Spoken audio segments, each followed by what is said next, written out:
नमस्कार, मैं हूं अंकुर और आप देख रहे हैं सत्य हिंदी का न्यूज बुलेटिन। एक नजर अब तक की सुर्खियों पर। लोकसभा में विपक्ष के नेता राहुल गांधी हाथरस पहुंचे। उन्होंने भगदड़ में मारे गए लोगों के परिजनों से मुलाकात की। मुलाकात के बाद उन्होंने कहा कि कई लोगों की जान चली गई है। मैं इसे राजनीतिक चश्मे से नहीं कहना चाहता, लेकिन प्रशासन की कमी तो है, इसका पता लगाना चाहिए। सबसे महत्वपूर्ण बात यह है कि इन लोगों को मुआवजा मिलना चाहिए। उन्होंने कहा कि हाथरस हादसे के पीड़ित परिवारों को सही मुआवजा मिलना चाहिए। ये लोग गरीब परिवार से हैं, मुश्किल समय से हैं, इनके लिए मुआवजा ज़्यादा से ज़्यादा मिलना चाहिए। यूपी के सीएम से विनती करता हूं कि दिल खोलकर मुआवजा दें, गरीब लोग हैं, इनको इतनी ज़रूरत है। उन्होंने ये भी कहा कि समय पर मिलना चाहिए। जल्दी सुबह ही दिल्ली से निकलकर हाथरस पहुँचने की वीडियो डालकर लोग कह रहे हैं कि ऐसा लग रहा है कि राहुल गांधी ही पीएम हैं। हाथरस में पीड़ितों से राहुल गांधी मिले। इसके बाद हादसे की पीड़ित ने कहा कि राहुल जी ने हमारी बात सुनी, उनकी आंखों में आंसू थे। नेता ऐसा ही होना चाहिए जो पीड़ितों से मिले, उनके बारे में सोचे। बता दें, राहुल गांधी का एक वीडियो सोशल मीडिया पर काफी चल रहा है, जिसमें पीड़ित परिवारजनों ने उनके बैठने के लिए स्टूल रखा था और खुद जमीन पर बैठे थे। इसके बाद जब राहुल गांधी वहां पर पहुंचते हैं तो सबसे पहले स्टूल हटाते हैं और उनके बराबर में बैठ जाते हैं।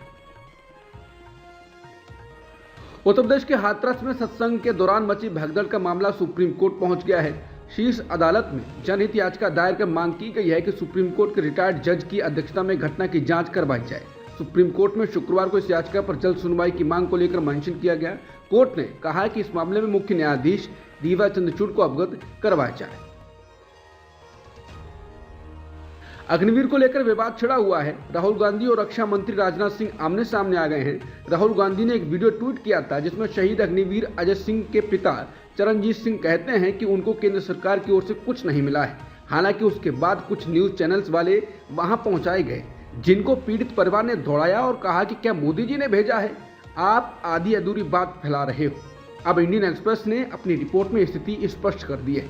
एक्सप्रेस से बात करते हुए अजय सिंह के पिता चरणजीत सिंह काला ने कहा कि हमें बीमा कवर से 98 लाख रुपए मिले हैं। इसमें सेना की ओर से 48 लाख रुपए का चेक शामिल है, जो बीमा कवर है, सरकार द्वारा किया गया भुगतान नहीं। उन्होंने कहा कि एक निजी बैंक से 50 लाख रुपए मिले, वो मेरे बेटे की बीमा पॉलिसी का क्लेम है। पंजाब सरकार ने हमें 1 करोड़ रुपए का मुआवजा दिया है, लेकिन राजनाथ सिंह का ये दावा कि केंद्र ने हमें 1 करोड़ रुपए का मुआवजा दिया है, पूरी तरह से झूठ है। हमें अभी तक केंद्र या सेना से कोई अनुग्रह मुआवजा नहीं मिला है। दिल्ली हाईकोर्ट ने 5 जुलाई को सीबीआई द्वारा दर्ज भ्रष्टाचार के मामले में मुख्यमंत्री अरविंद केजरीवाल की जमानत याचिका पर सीबीआई से जवाब देने को कहा। जस्टिस नीना बंसल कृष्णा ने जमानत याचिका पर सीबीआई को नोटिस जारी किया और इसे 17 जुलाई को आगे की सुनवाई के लिए सूचीबद्ध किया। केजरीवाल का पक्ष रख रहे वरिष्ठ वकील अभिषेक मनु सिंघवी ने कहा कि आप नेता के भागने का खतरा नहीं है और वो आतंकवादी नहीं है, और ईडी के मनी लॉन्ड्रिंग मामले में जमानत मिलने के बाद सीबीआई ने उन्हें गिरफ्तार कर लिया है। बीआरएस पार्टी को एक बड़ा झटका देते हुए गुरुवार आधी रात उसके 6 विधान परिषद यानी एमएलसी सदस्य कांग्रेस में शामिल हो गए। जुबली हिल्स पर हुए इस घटनाक्रम में तेलंगाना के मुख्यमंत्री रेवंत रेड्डी और एआईसीसी प्रभारी दीपा दास मुंशी उपस्थित थे। ब्रिटेन के आम चुनावों में कीर स्टारमर की लेबर पार्टी की बड़ी जीत हुई है। हालांकि ऋषि सुनक ने अपनी सीट जीत ली है, लेकिन आम चुनाव में लेबर पार्टी से हार स्वीकार कर ली है। उन्होंने इस हार के लिए जिम्मेदारी ली है। पीएम सुनक ने कहा कि लेबर पार्टी ने इस आम चुनाव में जीत हासिल की है और मैंने कीर स्टारमर को उनकी जीत पर बधाई देने के लिए फोन किया। आज सत्ता शांतिपूर्ण और व्यवस्थित तरीके से सभी पक्षों की सद्भावना के साथ बदली जाएगी। ब्रिटेन के प्रधानमंत्री और कंजर्वेटिव पार्टी के नेता ऋषि सुनक ने अपनी हार मान ली। उन्होंने लेबर पार्टी के नेता कीर स्टारमर को जीत के लिए बधाई दी है। उन्होंने कहा कि ब्रिटिश जनता ने गरिमापूर्ण फैसला दिया है, इससे बहुत कुछ सीखने की जरूरत है। मैं हार की जिम्मेदारी लेता हूं। ब्रिटेन के चुनाव में जीत के बाद कीर स्टारमर ने कहा कि हमने कर दिखाया है। आपने इसके लिए अभियान चलाया, आपने इसके लिए लड़ाई लड़ी, आपने इसके लिए वोटिंग की और अब वो घड़ी आ पहुंची है। बदलाव यहीं से शुरू होता है और मैं अगर ईमानदारी से कहूं तो मुझे बहुत अच्छा लग रहा है। पार्टी बदलने के लिए 4.5 साल की गई मेहनत इसी के दिन के लिए थी। बदलाव के साथ लेबर पार्टी देश की सेवा के लिए तैयार है। केंद्र सरकार ने अपनी प्रवेश परीक्षाओं की शुचिता सुनिश्चित करने में मदद के लिए राज्यों से संपर्क साधा। गृह सचिव अजय भल्ला ने सभी राज्यों के चीफ सेक्रेटरी और डीजीपीज के साथ बैठक की।